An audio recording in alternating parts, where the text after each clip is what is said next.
반갑습니다. 서방공장 공장장입니다. 이번 시간에는요, 우리 2022년도에 화재안전기준이 일부 개정된 사항이 있는데 그 사항에 대해서 한번 알아보려고 합니다.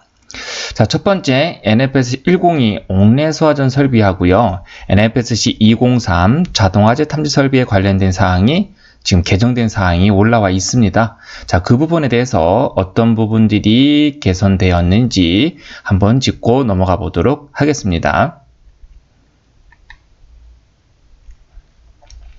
자, 먼저 옥내 소화전 설비에서 개정된 사항인데요. 자, 제7조에 보면 함 및 방수구 등이라는 게 있었습니다. 자, 기존의 사항이 다음과 같이 4항과 5항으로 나눠져서 개선되었는데 한번 살펴보도록 할게요.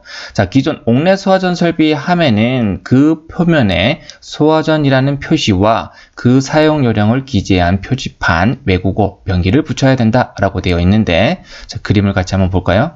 자, 기존에는요, 그 옥내 소화전 함 그 표면에 이렇게 소화전이라는 표시가 있으면 되고요. 그 사용 요령, 사용 방법인 거죠. 사용 요령을 기재한 표지판, 자, 이런 걸 붙여도 되고요. 이렇게 인쇄를 해도 되는 내용입니다. 자, 표지판에는 외국어가 병기되어야 된답니다.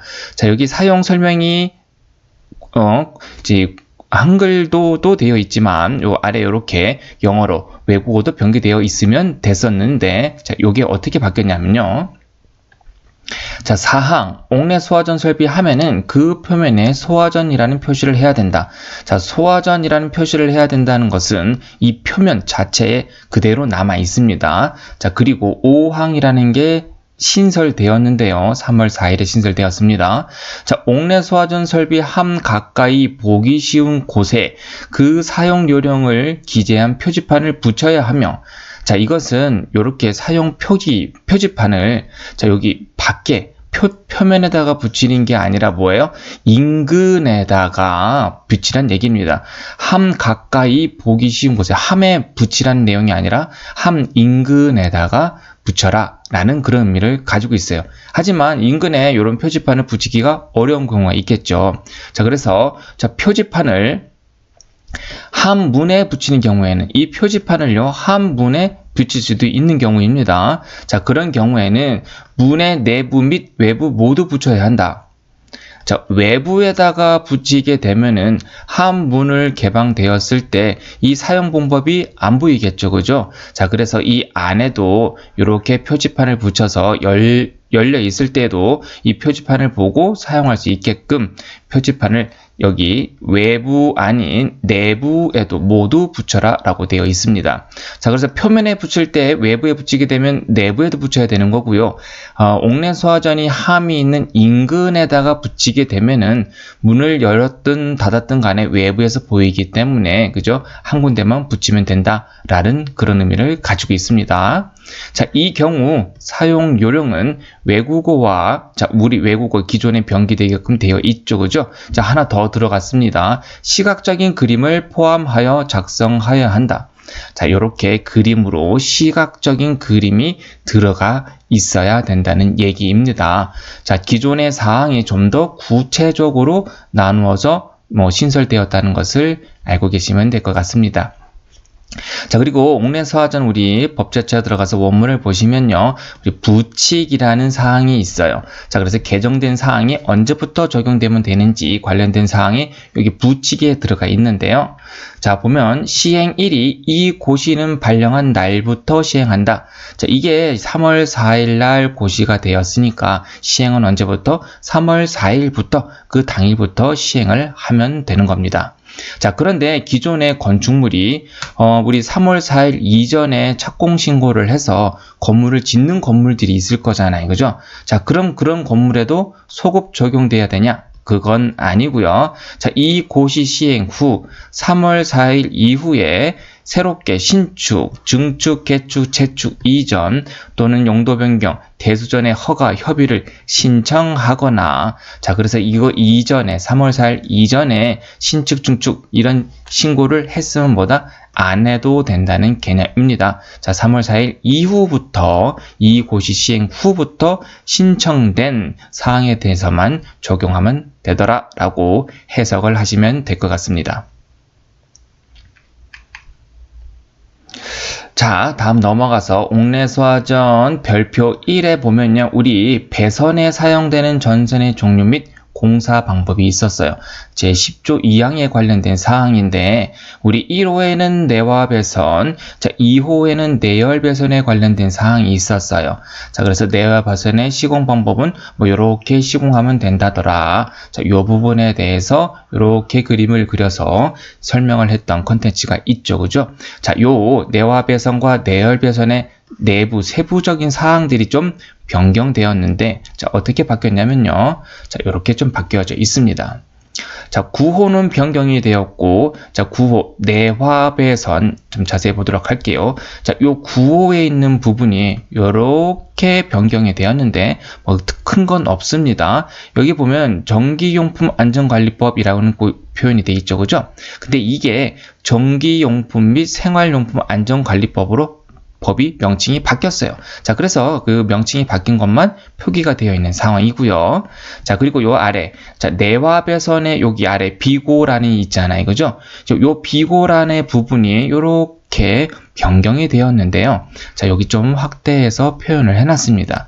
자, 기존의 우리 내화배선의 성능 기준 요 표는 일반적인 일반 내화 기준의 표였다고 합니다. 자, 이게 일반 내화의 성능 기준이 KS 표준 기준과 달랐다고 합니다. 자, 그래서 이것을 일반 내화가 아닌 고내화 기준으로 성능을 개선됐다라고 표현을 하고 있는 거예요. 자, 기존에 750 플러스 마이너스 5도씨였다고 하면은 이거보다 온도가 높은 고내화 기준, 자, 830도씨까지 올린 부분들이 보이죠, 그죠? 그래서 이것을 KS 표준 기준에 부합되게 성능을 향상시킨 부분들이 들어가 있습니다. 그래서 기존의 내화 전선의 성능 기준이 고내화 기준으로 성능이 향상되었구나 라고 그렇게 판단을 하시면 될 것 같습니다. 자, 그리고 2호의 내열 배선에 관련된 사항, 자 9호에 보면 똑같이 거기 전기용품 안전관리법이 전기용품 및 생활용품 안전관리법으로 바뀌었다는 부분들이 개선된 사항인 거고요. 변경된 사항인 거고. 자, 그리고 우리 여기 내화 배선 및 내열 전선, 내화 전선 및 내열 전선이 있잖아요. 그죠? 자, 이게 내열 전선이라는 부분들이 삭제가 되었어요. 자, 그래서 여기 내열 전선에 대한 성능 기준이 있었는데 그 아래 비고 부분이 아예 없어졌다라고 보시면 될 것 같습니다. 기존의 내열 전선에 관련된 이런 성능 기준이 국제 표준 기준에도 딱히 없었다고 합니다. 자, 그래서 이것들을 내열 전선에 관련된 성능 기준을 아예 삭제를 하고요.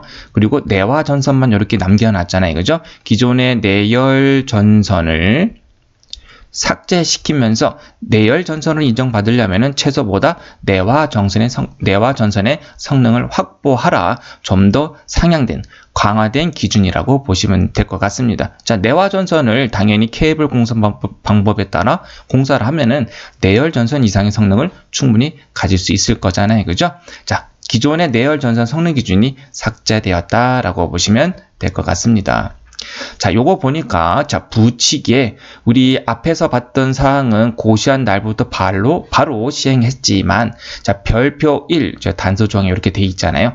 별표 1에 제1호 및 2호의 개정 규정은 자, 1호 및 2호의 개정 규정은 발령 후 3월 4일 날 발령했으니까 3월 4일 발령 후 3개월이 경과한 날, 자, 6월 4일이 되겠네요. 그죠? 6월 4일부터 이 전선에 관련된 사항은 그때부터 시행, 적용을 한다라고 보시면 될 것 같습니다. 자, 일반적 적용 예라고 있잖아요. 그죠? 자, 이 고시 시행 후 신축, 증축. 그러니까 이거는 6월 4일이 시행 기준이니까 자, 이거 이전에 신축, 증축, 개축, 재축 요렇게 신고를 하고 적용되는 현장은 적용하지 않아도 된다는 얘기겠죠. 그죠? 6월 4일 이후부터, 그죠? 이후부터 신축, 중축, 개축, 재축, 이전, 용도 변경, 대수전의 허가, 협의를 신청하거나 신고하는 경우부터 적용한다라고 표현이 되어 있습니다. 자, 그래서 이건 언제부터? 6월 4일 이후부터 적용하더라. 자, 앞에서 표지판에 관련된 사항은 3월 4일부터 바로 시행되는구나. 자, 이걸 뭘 보고 알 수 있다? 화재안전기준 제일 뒤에 보면 부칙 기준이 있죠, 그죠? 이걸 보고 알 수 있다. 해석을 하실 줄 아시면 될 것 같습니다. 자, 다음 넘어가서요. 자, 우리 NFSC 203 자동화재 탐지 설비 및 시각경보 장치죠. 아직 제가 우리 자탐 설비에 관련해서는 컨텐츠를 올리진 않았지만 개정 사항이 발생되면은 바로바로 이렇게 정리해서 올려드리도록 하겠습니다. 자, 우리 자탐 설비 제5조 수신기에 관련된 사항인데 제1항에 보면요. 자, 개정된 사항 한번 보도록 하겠습니다. 자동화재 탐지 설비의 수신기는 다음 각 호의 기준에 적합한 것으로 설치하여야 한다. 자, 수신기에 관련된 사항인데요. 자, 2호에 보니까 1항 2호에 보니까 4층 이상의 특정 소방 대상 물에는 발신기와 전화 통화가 가능한 수신기를 설치할 것. 자, 이게 뭐예요? 아예 삭제되었습니다. 삭제되었다라는 것을 알고 계시면 될 것 같아요. 자, 삭제된 것이니까 모르셔도 되겠지만 기존에 이게 무엇을 의미했는지 좀 설명을 드려보려고 합니다. 자, 사진을 보면요.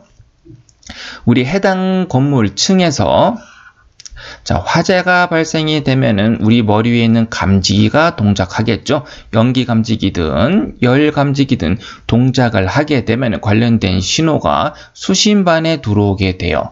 자, 그래서 수신반에서는 불났네, 화재 표시 등 어디야, 지구 표시 등 표시등이 뜨고요. 당연히 우리 음향 장치도 나가게 되어 있습니다. 자, 그래서 음향 장치가 우리 수신기 옆에 있는 경종을 우리가 주경종, 해당 경계구역 층마다 설치되어 있는 음향 장치를 우리가 지구경종이라고 합니다. 그래서 화재가 나서 감지기가 동작하면 표시등이 뜨게 되고요. 우리 주경종과 해당 층의 지구경종이 음향 장치가 동작하게끔 되어 있습니다. 자, 그런데 음향 장치를 보게 되면요. 우리 옥내 소화전 상부에 보면은 이렇게 손으로 누르는 발신기가 표현이 되어 있는데 화재가 났을 때 자동으로 화재를 감지하는 것은 감지기인 것이고요. 화재가 났을 때 내가 수동으로 입력하겠다, 화재를. 그때는 뭐예요? 이런 발신기를 누르면 됩니다. 근데 이런 발신기를 자세히 살펴보면은 사람이 누를 수 있는 누름 버튼이 있고요. 자, 그 우에 이 부분 보이시나요? 여기에 보면 송수화기 잭 삽입구라는 게 있어요. 자, 여기에 뭐냐면은 소방대원들이 출동을 했을 때 여기 외부에 있는 지휘관과 우리 내부 안으로 투입해서 화재를 진압하는 진압대원으로 구분되어 줄 수 있어요. 자, 그래서 일정 규모 이상의 건물들에 있어서는 여기 지휘관과 진압대원 간의 원활한 통화를 하기 위해서 발신기 상부의 여기 윗부분에 송수화기 잭 삽입구라는 게 있었어요. 자, 그래서 이렇게 우리 예전에 전화공사 하시는 분들이 이런 거 들고 다니셨죠? 여기 송수화기에 있는 잭을 여기다가 삽입을 하게 되면은 수신기, 보편적으로 지휘관이 있는 장소겠죠. 그죠? 수신기에서 띠라고 부저가 울리게 되는 거예요. 자, 그럼 뭐다? 해당 층에 있는 진압대원이 수신기로 전화를 준 거예요. 자, 그래서 수신기 안에도 이런 송수화기가 있어서 송수화기 잭에다가 꽂고 해당 층에 있는 진압대원과 지휘관이 서로 통화를 할 수 있게끔 만들어 놨던 기준입니다. 그래서 4층 이상 건물은 지휘관과 진압대원 간에 원하는 통화가 안 될 수 있으니 이런 걸 만들어라 라고 했던 사항인데 이게 아예 삭제가 되었습니다. 자, 요즘은 소방대원들 자체 무전기를 통해서도 통신이 다 가능하잖아요. 그죠? 또 일정 규모 이상은 무선통신 보조 설비도 설치되기 때문에 자, 발신기에서 송수화기 잭 이런 거 송수화기를 들고 다니면서 통화할 일은 없겠죠. 자, 그래서 이 사항들이 삭제된 것이다 라고 보시면 될 것 같습니다. 자, 그래서 가만히 보시면은 기존에 나와 있는 발신기를 보면요. 여기 누름 버튼 위에 항상 송수화기 잭 삽입구라는 게 있어요. 근데 그럼 앞으로 이 기준에 의해서 요 송수화기 잭 삽입구는 이제 없어진 제품들이 나올 수도 있겠네요. 그죠? 자, 그래서 한번 참조를 봤는데, 발신기, 우리 소방시설 요거 발신기 형식 승인 및 제품 검사 기술 기준을 보니까 제 4조의 2의 3항에 보니까요.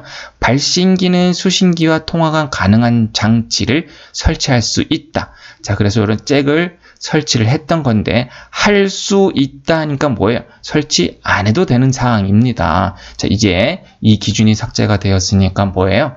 자, 요 송수화기 잭 삽입구가 없는 제품들이 나올 수도 있을 것 같습니다. 자, 언제 삭제가 되었어요? 2022년 5월 9일에 삭제가 되었네요. 자, 그래서 이 시행일을 보니까 이 고시는 발령한 날부터 바로 시행을 하고 있습니다. 자, 5월 9일 이전에 신축, 증축해서 신고를 해서 공사를 하는 경우에는 설치가 되겠네요. 그죠? 5월 9일 이후에 신축, 증축 이렇게 신고해서 적용되는 현장은 이제 설치하지 않아도 된다라고 해석을 하시면 될 것 같습니다. 자, 그리고 수신기에 보면요. 제 3항에 요 사항이 새로 신설되었는데, 자, 수신기는 다음 각 호의 기준에 따라 설치하여야 한다. 자, 1호부터 8호 내용이 꽤 많이 있는데 요 부분은 생략하고요. 자, 바뀐 부분만 볼 건데, 자, 화재로 인하여 하나의 층의 지구 음향 장치 배선이 단락되어도 다른 층의 화재 통보에 지장이 없도록 각 층의 배선상에 유효한 조치를 할 것이라고 되어 있는데, 자, 그림을 좀 보도록 하겠습니다. 자, 이렇게 그림을 보게 되면요. 자, 우리 화재가 발생이 되면 감지기가 동작해서, 자, 여기 표시등이 수신기에 뜨고, 수신기에서 출력이 나가게 되면 해당 경계 구역 지구 음향 장치에 음향 장치가 나간다고 했잖아요. 그죠? 자, 그런데 요거예요. 화재로 인하여 하나의 층에 있는, 당연히 여기 꼭대기 층에서 화재가 났다고 가정해 볼게요. 그럼 그 화재의 영향에 의해서 여기에 있는 지구 음향 장치에 영향을 줄 수 있겠죠. 그 화재로 인해 해당 층의 지구 음향 장치의 배선이, 자, 화재가 났어요. 자, 그러면 여기 경종에도 전선이 플러스 마이너스가 들어가서 전력이 투입되고 해서 막 울리고 있을 텐데, 화재로 인해서 이 전선이 서로 플러스 마이너스가 쇼트, 자, 단락이라는 건 뭐예요? 플러스 마이너스 전선이 상호간에 붙는 형상을 의미를 하게 됩니다. 자, 전력이 흘러가서 경종이 따라랑 울리고 있는데, 자, 요 플러스 마이너스가 붙게 되면 우리 스파크가 팍 튀는 거 아시잖아요. 그죠? 자, 그래서 뭐예요? 과전류가 흐르게 되면서 해당 전선에 흐르는 그 차단 장치가 차단되면서 더 이상 전류를 흐르지 않는, 차단기가 동작되지 않는 상태가 되게끔 되어 있어요. 그래서 화재에 의해서 여기 전선이 플러스 마이너스가 단락되어서 이 경종이 울리지 않게 되는데, 이 경종만 안 울리면 되는데 다른 층에서 울리고 있던 경종이 전부 다 울리지 않는 상황이 발생되는 거예요. 자, 이것은 왜 그러냐면은 우리 여기는 수신기 안에 있는 주경종이고요. 자, 이게 수신기에서 각 층마다 이렇게 경종 라인이 올라갈 거잖아요. 그래서 플러스 마이너스 가닥이 올라갈 건데, 그래서 우리 마이너스 공통선 한 선이 올라가고요. 각 층마다 이렇게 하나. 자, 다시 한번 그림을 그려보도록 할게요. 자, 다시. 자, 마이너스 공통선이 하나 투입이 되고요. 또 하나 전선이 올라가게 되는데, 요 하나의 전선이 각 층 회로에 이렇게 같이 붙는 거예요. 이렇게. 그럼 여기서도 같이 들어갈 거고, 마이너스 공통 하나를 쓰면서 플러스 선만, 회로선만 각각 이렇게 따로 쓰는 경우가 발생이 되는 거예요. 자, 그래서 한 개 층에서 플러스 마이너스가 단락되어서 화재로 인해서 피복이 녹아서 서로 붙게 되면은 과전류가 흐르게 되면서 여기 수신기 아래에 있는 이런 퓨즈 같은 게 들어가 있습니다. 이 퓨즈가 끊어지게 되면서 이 전층의 경종이 다 안 울리게 되는 현상이 발생되는 것이죠. 자, 그래서 단락되어도 다른 층의 화재 통보에 지장이 없도록 각 층의 배선상에 유효한 조치를 하라, 이거입니다. 자, 그래서 우리 내부 선을 개선된 상황 하나 제가 참조로 따왔는데, 자, 마이너스 공통선이 마이너스 공통선이 이렇게 가고요. 자, 그리고 플러스 선이 가잖아요. 그죠? 플러스 선이 갈 때 꽂힐 건데 각각 회로별로 퓨즈를 별도로 설치를 하게 되면은 해당 층에서 화재가 나서 쇼트가 나서 단락이 돼서 끊어지더라도 다른 층에는 영향을 주지 않을 것이다. 이렇게 회로별, 각 층별로 개별 퓨즈를 적용해서 개선하는 방법을 가질 수도 있겠네요. 자, 요게 비상방송 설비에서도 적용되고 있으니까 똑같은 개념으로 보시면 될 것 같습니다. 여튼 이렇게 제9호에 관련된 사항이 새로 신설되었다고 좀 말씀을 전달해 드립니다. 자, 이곳은 언제부터요? 자, 5월 9일 시행한 날부터 바로 시행한다고 되어 있습니다.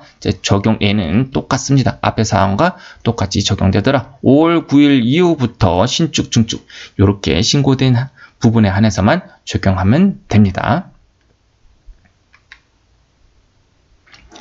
자, 그리고 하나 더 있네요. 우리 자동화재 탐지 설비의 제8조에 보니까 음향장치 및 시각경보 장치에서 하나 개선된 사항이 있습니다. 자, 1항의 2호가 이렇게 다음과 같이 개선되었는데, 자, 한번 볼까요? 자, 그림과 같이 설명을 드리도록 하겠습니다.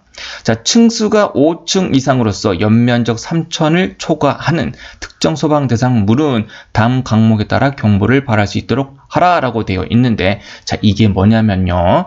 5층 이상, 이 해당 건물이 5층 이상이고 연면적 3,000을 초과한다 라고 하면은, 자, 2층 이상에서, 자, 2층 이상 층에서 화재가 났을 때는 발하층 및 직상층, 발하층 및 직상층 요 두 개 층만 경보를 주면 된다는 얘기.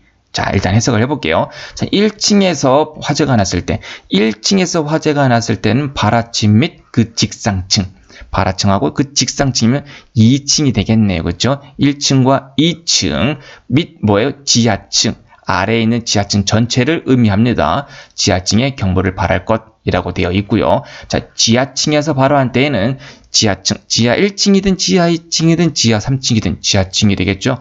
지하층에서 발생하였을 때, 그리고 바로 직상층, 발하층하고 그 직상층, 그리고 기타의 지하층에 경보를 주라 라고 되어 있습니다. 자, 요게 어떻게 바뀌었냐면요.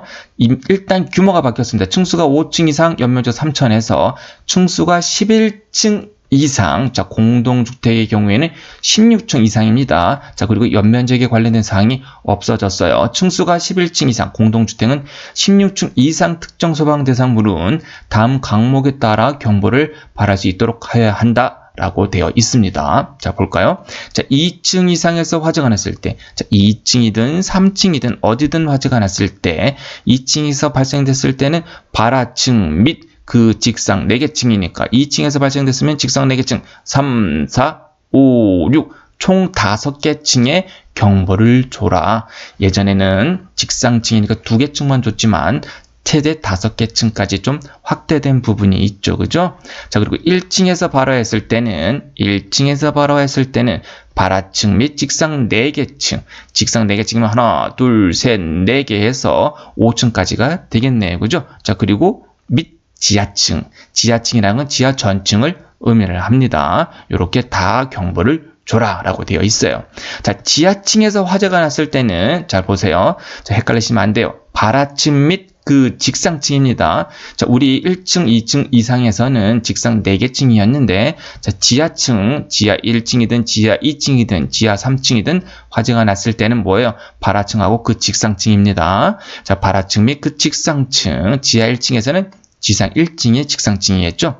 직상층이겠죠. 지하 2층에서 화재가 났을 때는 직상층은 지하 1층일 거고요.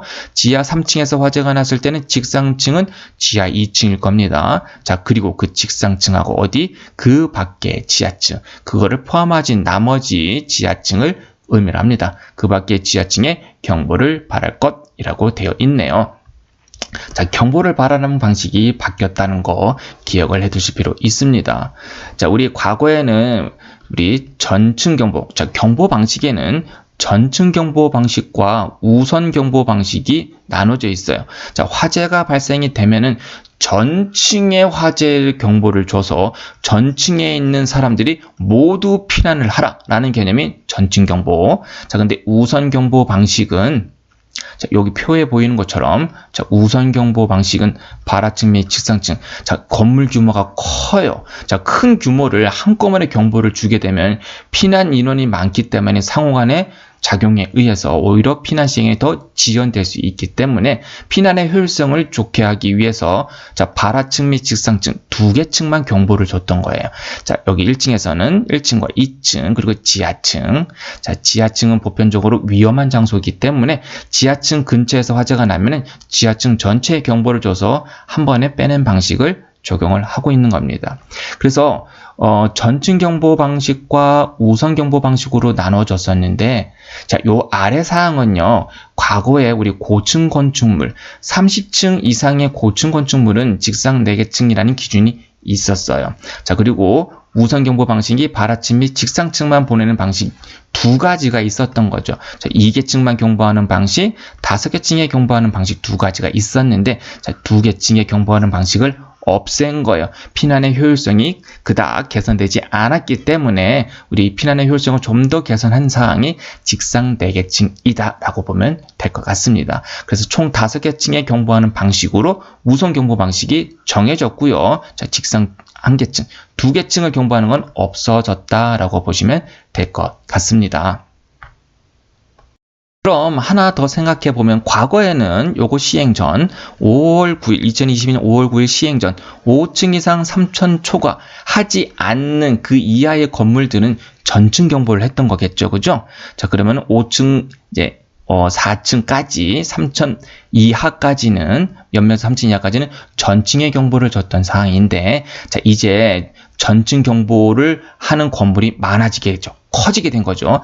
층수가 11층 이상이니까 11층은 붙은 거죠. 공동주택, 아파트 같은 경우는 16층 이상. 자, 우리 층수가 11층이니까 10층까지. 공동주택은 15층까지는 뭐예요?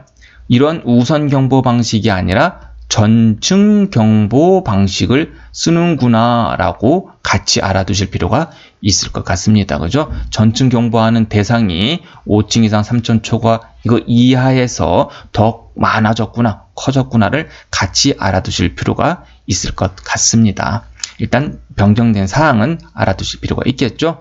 자, 우리 자탐 관련된 사항은 5월 9일 날 이제 시행을 하도록 되어 있습니다. 그죠? 요거 이후에 신축, 증축, 개축 요로 되는 이렇게 신고되는 사항부터 적용을 하면 된다라고 보시면 될 것 같습니다.